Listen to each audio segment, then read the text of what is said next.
Reaction by PH. So, ayan po, magandang araw po sa inyong lahat. At ngayon po, pag-uusapan natin ang mga anomalya o yung mga revealed na siniwalat ng mga ibang mga vlogger, diba? Na ang mga kongresista, kongresista ba? Hindi, kontratista pala. Yung mga nangongontrata, yan, yung mga billion funds, di ba? Yun. Yan. So, panuorin po natin, no? So, yung hindi pa po naka-subscribe sa ating channel, huwag niyo pong kalimutang mag-subscribe, no? Yun po. Kaya nasa ilalim po ng ating video sa kanan, no? May po doon, subscribe button para makapag-subscribe po tayo para updated po tayo lagi sa ating mga nangyayari dito sa ating bayan, no?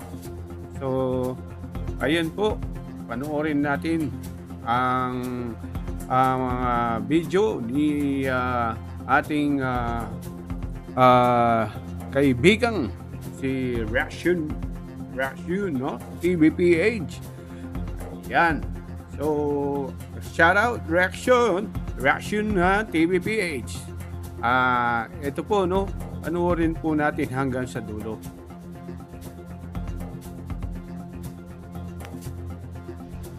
Ito po talaga ang problema natin, yung corruption. 3 years na si BBM. Tsaka lang niya na-realize na talagang sobra na, tama na, tigilan na. 3 taon? Alright, Reaction TVPH nagbabalik. Reaction. Napakaganda po ng mga pag-uusapan natin ngayong mga ka-reaction. Napaka-importante po ng pag-uusapan natin ngayong mga ka-reaction. Unang-una, alam niyo po ba ninyo mga ka-reaction na talagang napag-iiwanan na po tayo ng mga ibang bansa?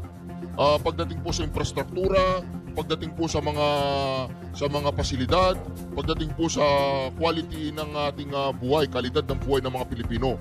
Mga ka-reaction, alam po ba ninyo na ang Pilipinas ay hindi talaga mahirap?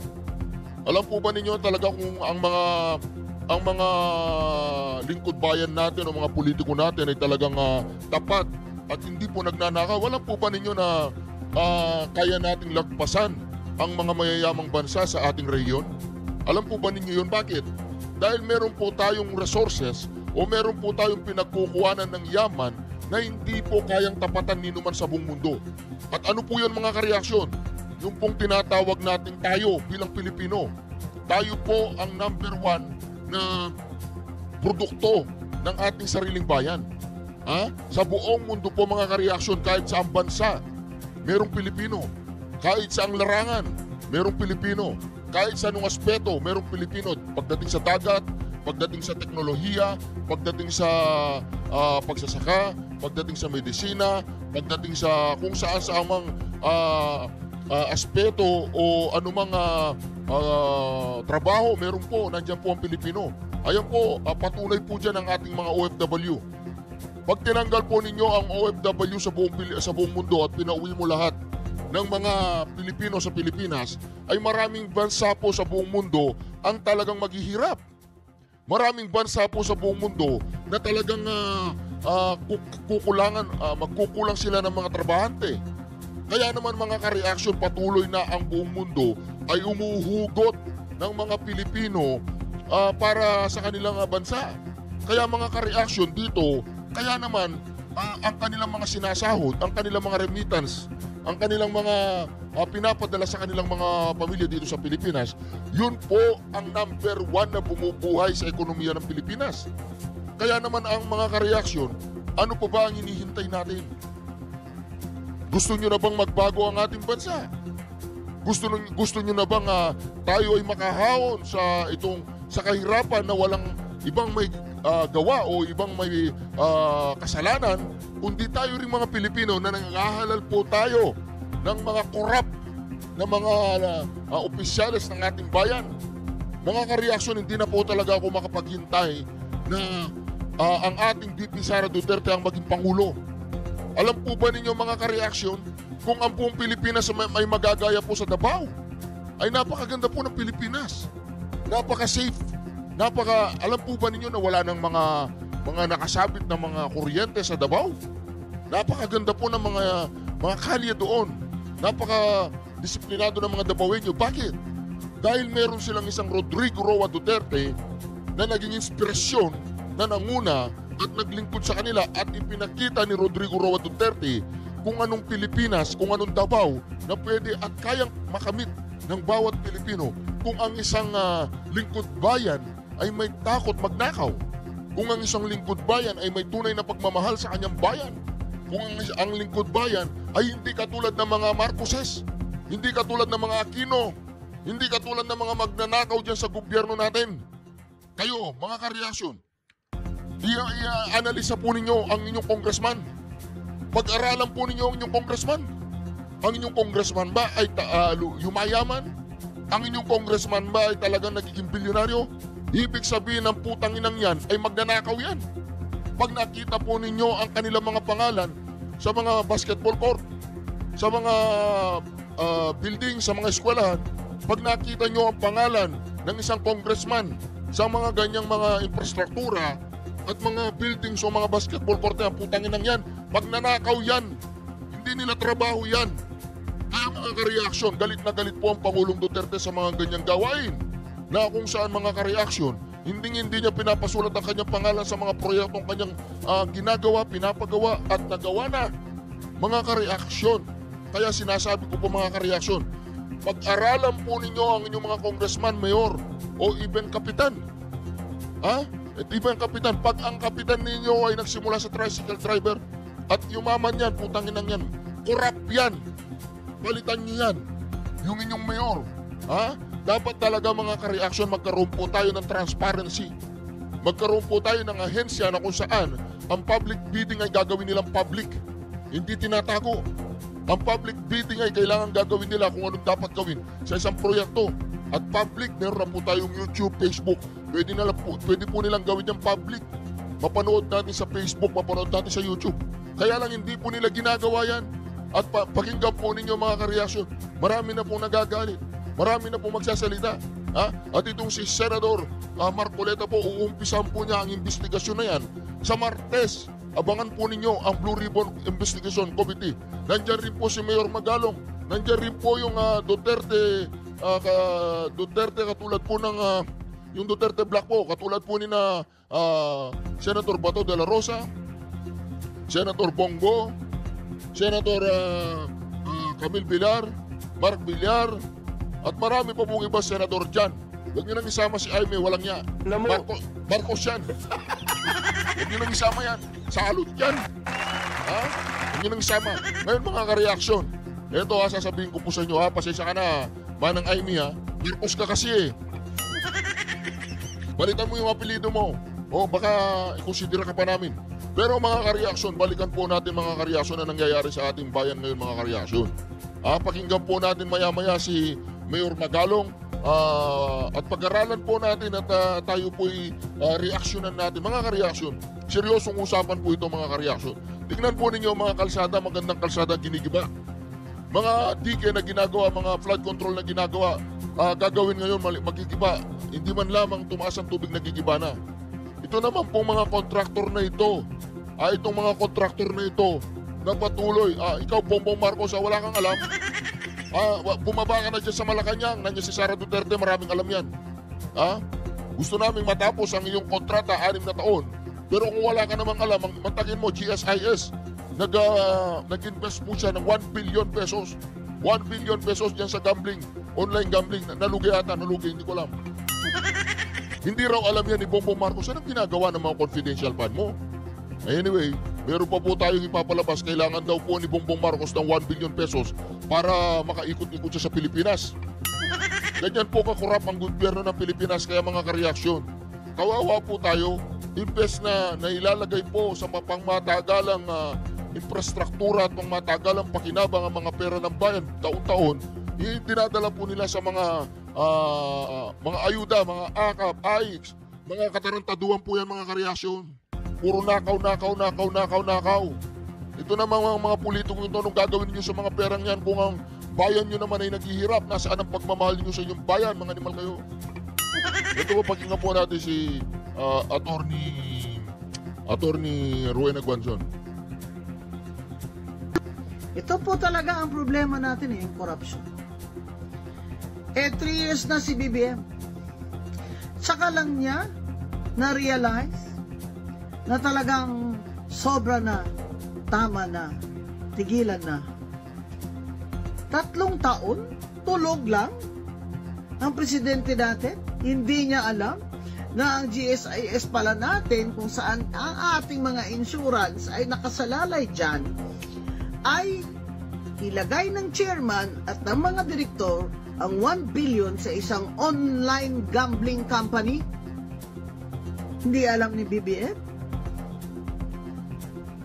Wala nga siyang alam. Kung ganyan. Tapos kung maka-iling-iling lang siya, para siya, wow, you know, I didn't know that. You didn't know that? So what are you gonna do about it now, Mr. President? Wala lang siyang gagawin. Madam Rowena Guanzon, wala lang siyang gagawin. Ito pa po. Attorney Claire Castro, ito yung tropa mo na nagde-deny na hindi totoo yung sinasabi ni Magalong na 777. Tignan nyo. Ayon sa dokumento, ang Hightone at SunWest ay pag-aari ng pamilya ko. Ang Hightone Construction and Development Corporation ay nakapangalan kay Congressman Christopher Ko. Samantalang ang SunWest Construction and Development Corporation naman kay Elizalde Ko, ang nakatatandang kapatid ni Congressman Ko. Di ba? Ginawang negosyo. Ang pangungulimpat. Si Congressman Christopher Ko ay kinatawa ng Ako Bicol Party List. Samantalang si Elizalde Ko naman ang tumatayong chairperson nito. Pero sa kabila ng mga questionableng proyekto ng Hightone at SunWest, gaya ng napuna ng COA sa kanilang 2007-2009 Special Audit Report, patuloy na nakakuha ng proyekto ang dalawang kumpanya mula sa DPWH sa taong 2010-2012 base sa... Hanggang ngayon! 2010-2012, nakakuha pa rin sila, di ba? Hanggang ngayon, nakakukuha sila. Nasa top 15 po namin sila. Lumang ni Reporter's Notebook. Paldo-paldo. Kawawang Pilipinas, kaya di umuusad-usad. Yan ang ayaw nyong paimbestigahan kay Mayor Magalong. Yan yung mga tinatago nyo. Mga hayop talaga. Putek, lakas talaga. Nakita po ninyo yun, mga ka-reaction. Bilyonaryo po ang mga taong yun. Bilyonaryo yun. Oh, ito pa po mga ka-reaction na reaksyonan po natin. At kung hindi ka pa nakakapag-subscribe sa ating channel at umabot ka sa parte ng video na ito, huwag mo naman kalimutan mag-subscribe, like at i-share ang bawat video natin. Alright, tuloy na po natin. Hands off pa rin si PBBM sa issue ng impeachment complaint laban kay Vice President Sara Duterte. Pero ang Pangulo, tila may pasaring sa lider ng Senado na bumoto para i-archive ang reklamo laban sa Vice Presidente. Narito ang Agenda Weekend Report ni Ivy Reyes. Naku, ito na po ang usapan natin dyan. Naniniwala po ba kayo na walang galaw si Bongbong Marcos sa impeachment ni VP Sara? Sa napagkalaman ko, talagang number 1 proponent siya ng impeachment eh. Kasi yung anak niya ano pangalan noon? Si Sandro, aka alam niyo na. Tila may laman ang biro ni President Bongbong Marcos sa Malacanang Palace nitong August 14. Senate President Cheese Escudero and the honorable members of the Senate who are apparently now applying to be included in the Supreme Court. Nagkaroon lang ng autonomy. Gusto niyo na mag-Supreme Court, paano naman? How will Cheese pass his legislation? Alam mo, parang adik lang, Bongbong Marcos. Adik ka ba? Parang adik lang ang datingan mo no? Seryoso yung impeachment, wag mong daan sa patawa-tawa. Lap trip ka ba? Lap trip ka, Bongbong Marcos? Lap trip ka? Speaker of the House, Ferdinand Martin Romualdez, the honorable members of the House of Representatives. Diba sabi ni Cheese, walang yan, lap trip yata itong tao na ito ngayong araw na to ha. Walang pinagtitripan kaming mga senador ha. Lalo ka nilang babalagpagin dyan sa Senado, Bongbong Marcos. Lalo ka nang walang pag-asa sa kanila niyan. Lalo na patapos na yung termino mo, wala na. Ay, iimbestigahan ka ni Marcoleta, hintay-hintay ka lang, huwag ka mag-alala.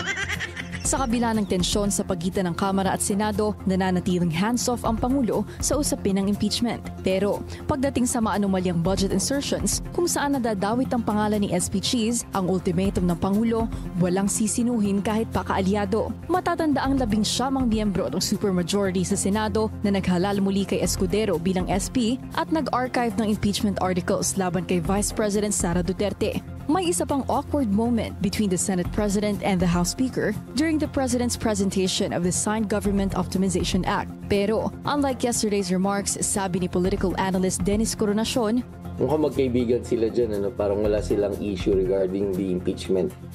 At saka parang di sila kasi I remember there were tama, may reaction si si Senate President Chis Escudero na kumbaga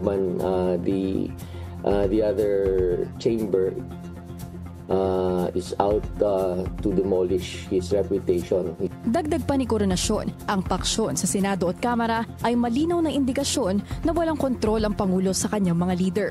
Pabor man daw kay BBM ang House of Representatives dahil kay Speaker Romualdez, posibleng maging balakid naman sa pagsusulong ng kanyang legislative agenda ang malalakas na impluwensya ng mga Duterte sa Senado. Kailangan din daw malaman ng taong bayan ang stand ng Pangulo sa political tensions. Ivy Reyes, Billionaire News Channel. Yan na po sinasabi natin yan mga kareaksyon.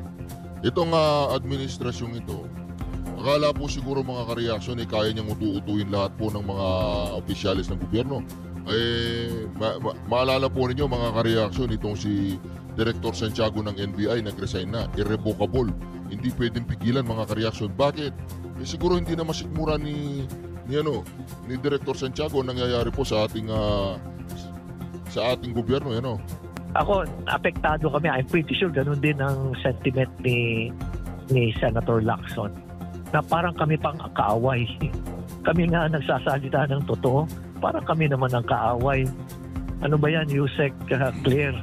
Bakit mo naman ganyan? Napaka-sarcastic naman yung... Teka lang, sino tinitira ni Mayor Magalong? yung abogado, si Libayan, ganun din ang binabanata niya yung si Krililing. Ako, apektado kami. I'm pretty sure ganun din ang sentiment ni Senator Lacson na parang kami pang kaaway. Kami nga nagsasalita ng totoo, parang kami naman ang kaaway. Ano ba yan, Yusek Claire? Bakit mo naman ganyan? Napaka-sarcastic naman yung binanggit mo. Malala talaga. Ito, Mayor, may suhestyon na Mayor na pwede bang yung mga LGUs na lang, ang mga siwa, dito nga sa mga flood control projects since kayo naman din ang nakakaalam sa inyong mga lugar.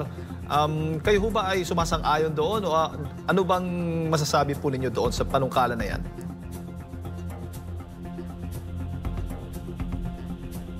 Well, I just would like to, bago kita sagutin, Jane, gusto ko lang mag-comment doon sinabi mong malala. Tama yun, malala dahil walang katapusan yung kasakiman nitong mga napaka-corrupt na politiko at mga government officials. Pangalawa, nung binanggit mo na LGU, may problema rin tayo sa LGU. May good governance ba sa LGU? May transparency ba sa LGU? Tapos alam mo rin sa LGU, sa ibang marami rin tayong LGU na may pinapaboran din, rigged din yung bidding niyan. Kaya talagang matindi ang problema natin. Matindi ang problema natin pagdating sa implementation ng mga malalaking project na katulad ng flood control. At alam mo, ang corruption hindi lang sa flood control, napakarami pa niyan. Diyan sa mga asphalt overlay, diyan sa roadside opening, sa paggawa ng mga kalsada, meron pa yung diyan sa mga paggawa ng mga multipurpose hall, yung mga rock netting, nandiyan pa yung mga solar lights, nandiyan pa yung safety barriers, meron pa dyan yung mga cat's eye. Napakarami. Kaya kuminsan talagang malulula ka talaga . Pero yun ang problema ngayon. Pwedeng ipaba sa isang government. Basta ang importante sa kanya, alam mo na talagang good governance. Kaya kailangan talaga matindi ang pag-monitor ng public, no, ng publiko. Talagang meron talagang matinding citizens participation. Tapos dapat ang information dapat open data.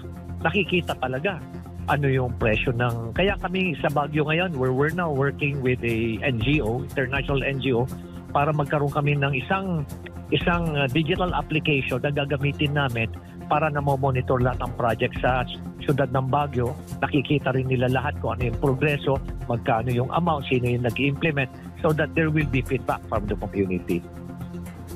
Opo. Mayor, given doon sa mga contractors na nabanggit nga o pinangalanan ni Pangulong Bongbong Marcos Jr., sa tingin po ninyo ay madaling matukoy yung kung sino yung mga kasabwat, sino yung mga dawit dito nga sa maanomaliang flood control project?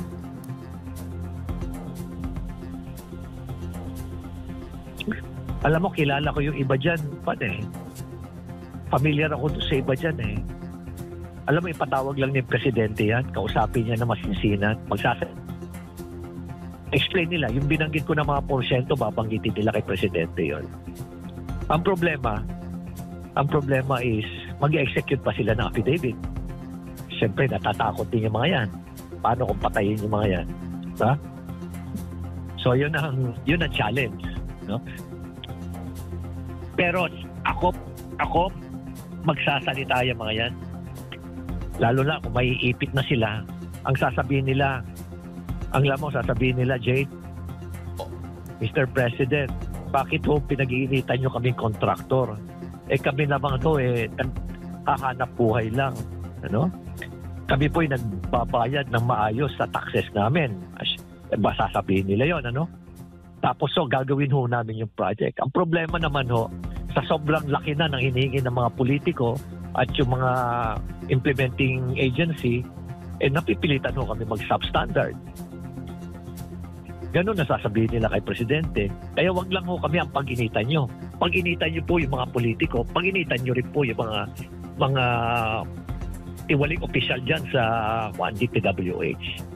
Opo. Mayor, may plano ang Kamara, partikular na po itong House Committee on Public Accounts na imbestigahan nga itong anomalya sa flood control projects. At kayo po ay isa sa mga naimbitahan ata, Mayor, na magsalita po doon. Wala pa akong natatanggap na invitation, Jay. Wala pa. Naghihintay nga ako ngayon Opo. Pero knowing na Kamara mismo yung mag-iimbestiga at siyempre naalala natin yung panahon ng SONA ng Pangulo, nabanggit niya, mahiya naman kayo. At di ba, yun ay naka-address doon sa mga kongresista patungkol nga po dito sa mga flood control projects ng ating bansa?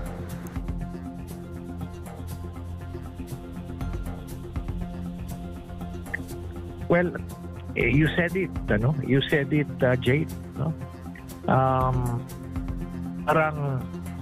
Parang merong criminal organization involved sa organized crime.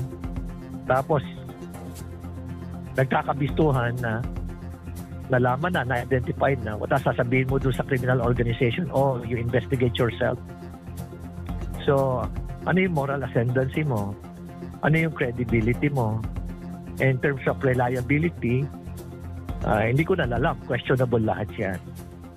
Kaya siguro pinakamaganda talagang mag-appoint ng isang investigating agency o kaya mag-create ng isang investigating task force or investigating body to really focus on the investigation of these flood control projects. Opo. Mayor, kasi di ba ang usual na nangyayari kapag ang isang opisyal ng gobyerno ay may questionable sa kanyang trabaho, pag iniimbestigahan yan, ay dapat mag-resign o umalis muna pansamantala sa trabaho habang iniimbestigahan. Dito kasi sa Kamara, kongresista yung babanggit involved dito nga o dawit sa flood control project, manumalang flood control project, sila rin na mag-iimbestiga. Parang ano bang masasabi po ninyo doon?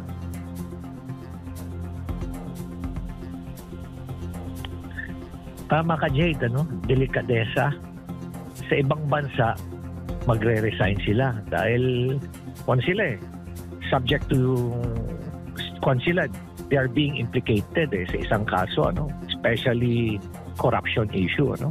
Or corruption case. Pero dito sa bansa natin, may delikadesa ba sila? May kahihiyan ba sila? Nakita mo naman doon sa SONA nung nagsalita si Presidente ng mahiya kayo. No? It is a strongly worded na message. Ano? Anong ginawa nila? Diba? Okay pa nga si Kong Toby Chanko, siya talaga tuwa-tuwa doon Pero anong ginawa ng ibang mga kasamahan nila na alam naman nila kung ano talaga sila? Nagsitayuan din. Nagsisigaw din sila as if they were innocent, ano? Kaya nga sabi ko, height of hypocrisy, ano, and callousness. No? Kaya tama ka, delikadesa sana, mag-resign muna sila o kaya mag-leave muna sila pero hindi nila gagawin, unfortunately.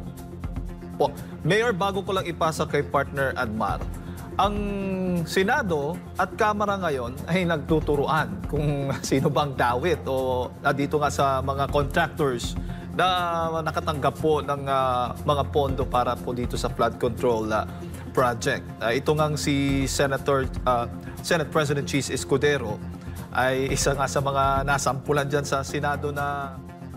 So, ayun po, no? Si Mayor Magalong po ay napakadelikado ng kanyang buhay ngayong panahon na to, no? Kasi sigurado marami pong nagagalit sa kanya dahil sa mga nalalaman niya po sa mga kontratista, no?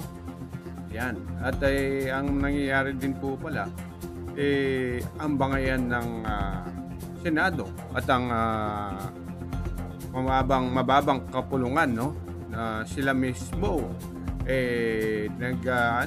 nagyayarihan dahil sabi nung isa yung sa mababa kasalanan ng Senado.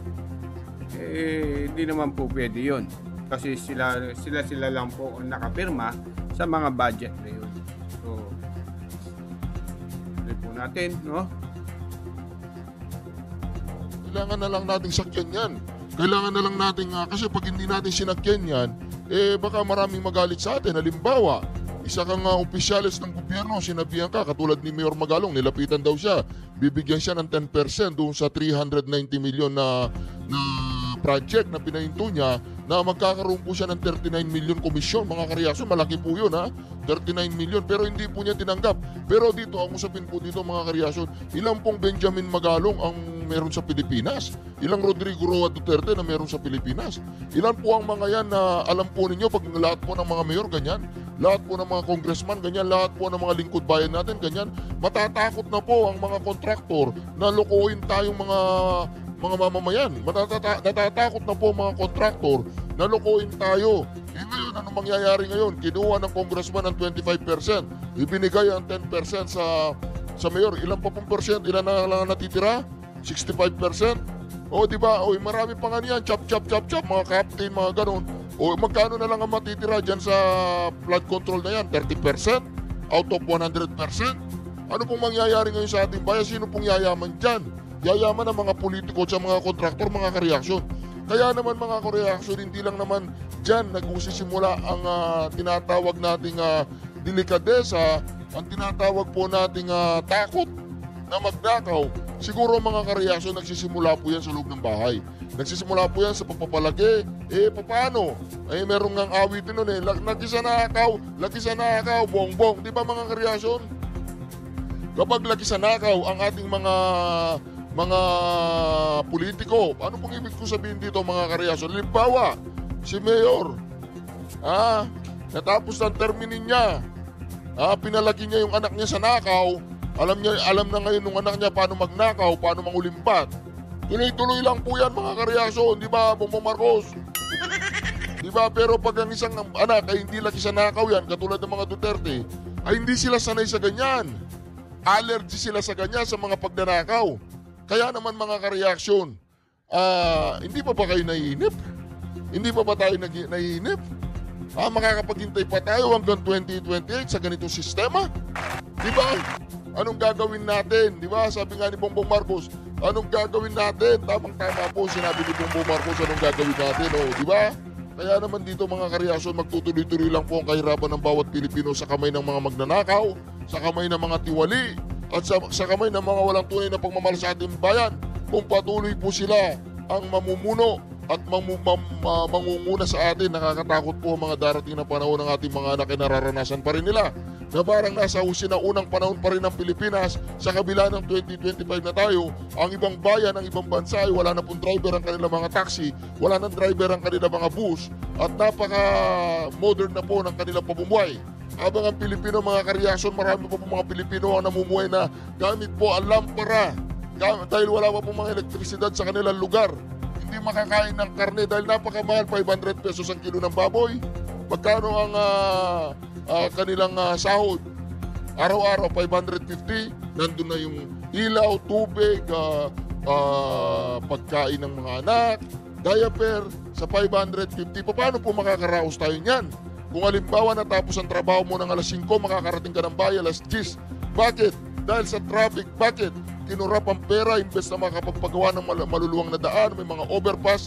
Ngayon, napapabagal po mga ka-reaction. At marami pa pong bagay-bagay sa buhay ng ating mga Pilipino na apektuhan sa ganyang sistema na walang ginawa ang ating mga lingkod bayan kundi mag-corrupt ng mag-corrupt.